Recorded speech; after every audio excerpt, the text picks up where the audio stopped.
হে high, আমি সমু। আর সেদিন ছিল 9ই জানুয়ারি, আমার একটা স্পেশাল ডে।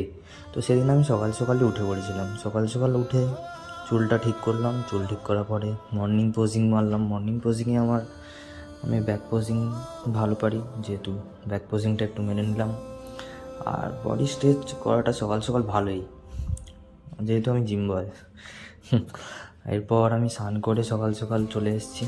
স্নান করার পরে এসে আমার বিছানা একটু গোছ করে নিলাম। বিছানা গোছ করতে করতে একটাই কথা ভাবছিলাম যে আজকে সকালটা শুরু করব কীভাবে। তো সকালটা শুরু করব, যাই হোক দেখা যাবে, আগে বেরিয়ে পড়ি।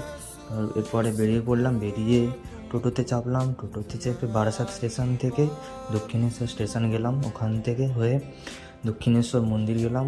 মন্দির থেকে পুজো দিলাম। মন্দিরে পুজো দিয়ে একটাই কথা বললাম যে মা, শুধু আমার পাশে থেকেও, আমি জীবনে যা যা করতে চাই।